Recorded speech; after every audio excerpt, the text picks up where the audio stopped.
Dans un instant, c'est Armelle Le Goff, directrice adjointe de la rédaction du Point, qui est sur ce plateau. C'est Manon Aubry, la tête de liste LFI aux élections européennes, qui est notre invitée. Armelle Le Goff, vous êtes directrice adjointe de la rédaction du Point. Retour sur la situation actuelle en Ukraine. En Ukraine, où Emmanuel Macron envisage d'envoyer des instructeurs français, que Vladimir Poutine envisage de viser. Est-ce que ça constituerait une escalade pour vous intolérable ? Il y a un risque manifeste et qui est présent face à nous parce que au fur et à mesure qu'on monte le niveau d'escalade, on a la France et la Russie qui sont deux puissances nucléaires.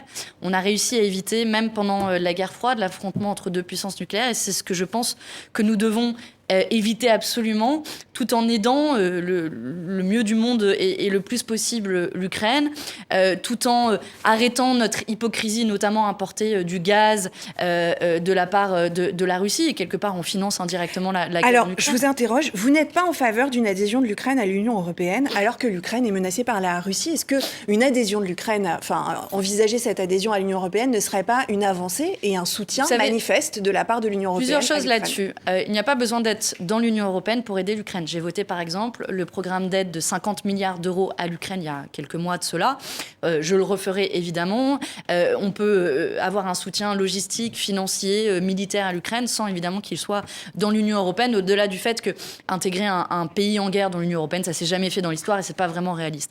Mais au-delà de ça, moi je veux dire... question, parce que paradoxalement, vous souhaitez que l'Union européenne reconnaisse un État palestinien qui est visiblement... vous confondez tout, là. C'est pas l'intégration dans l'Union européenne. Non, mais c'est une reconnaissance d'un État. C'est le droit d'exister, c'est la reconnaissance du droit international, madame. Pour les Ukrainiens, l'intégration à l'Union européenne, c'est un soutien et une reconnaissance de leur droit à exister. Non, vous confondez plein de choses. Le droit, c'est votre avis, mais si vous m'interrogez, j'ai le droit de donner mon avis.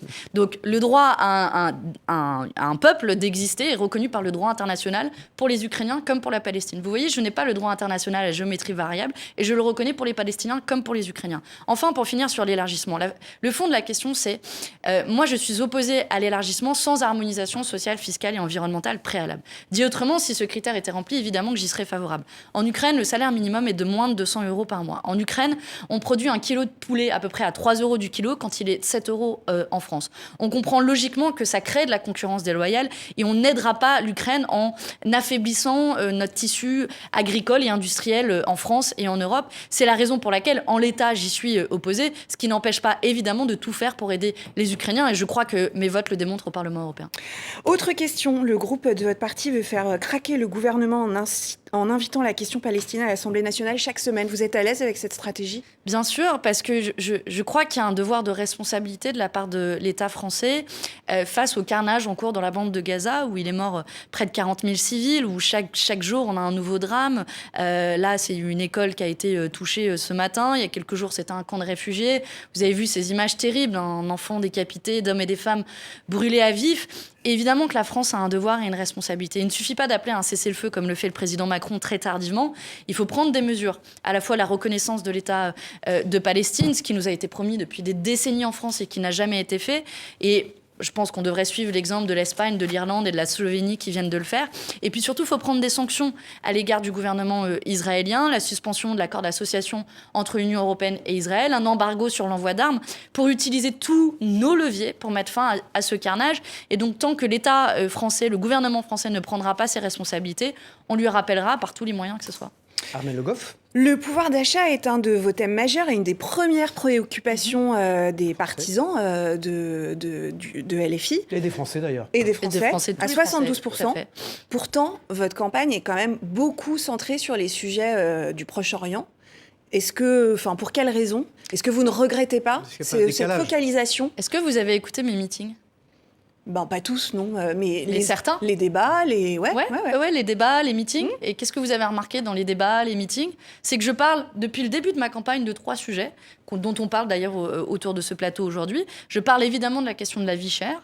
Et je dis que la vie chère n'est pas une fatalité, qu'on peut bloquer les prix des produits de première nécessité, qu'on peut agir sur les salaires en indexant les salaires sur l'inflation, qu'on peut agir sur le marché européen de l'énergie pour tirer les factures d'électricité à la baisse. Je parle du libre-échange qu'on évoquait évoqué juste avant, et comment protéger notre industrie et notre agriculture. Et je parle de la situation au Proche-Orient, mais de la paix à Gaza comme en Ukraine. Ce sont mes 3 sujets de campagne, et je dois dire en cette fin de campagne, on peut faire le bilan, que ces 3 sujets se sont imposés dans la campagne. Il n'y a pas de hiérarchie à faire pour moi, il n'y a pas un sujet qui s'oppose à l'autre. Et quand Mélenchon, par exemple, décrète que cette campagne, c'est le premier tour de la présidentielle de 2027, vous trouvez ça fair-play par rapport à votre campagne ? Il est évident que l'après-Macron se dessine. Vous voyez dans quel état est la Macronie dans le cadre de cette campagne.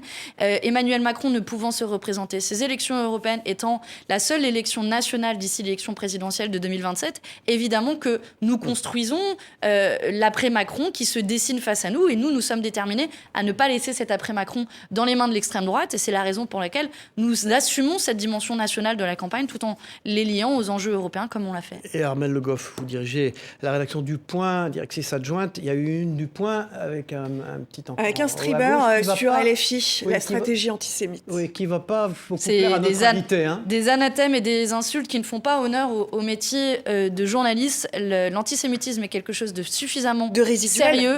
Non, suffisamment sérieux et grave. C'est les termes de Jean-Luc Mélenchon. Si, Manon Bry, c'est les termes. C'est les termes de Jean-Luc Mélenchon. Il évoquait les manifestations pour la Palestine et pour le cessez-le-feu à Gaza, sur lesquelles était jeté l'anathème de l'antisémitisme. Et il dit « Je n'ai pas entendu, comme moi, de messages à caractère antisémite dans les manifestations pour la Palestine. » Mais vous savez, l'antisémitisme est un sujet suffisamment sérieux. Chaque acte antisémite dans notre pays est un acte de trop pour ne pas inventer des antisémites là où il n'y en a pas. Et c'est son programme pour l'Europe, hein. Guerre, ingérence et déstabilisation, la une principale, bien sûr, du magazine Le Point. Merci Armelle Le Goff. Merci. Vous êtes la directrice adjointe.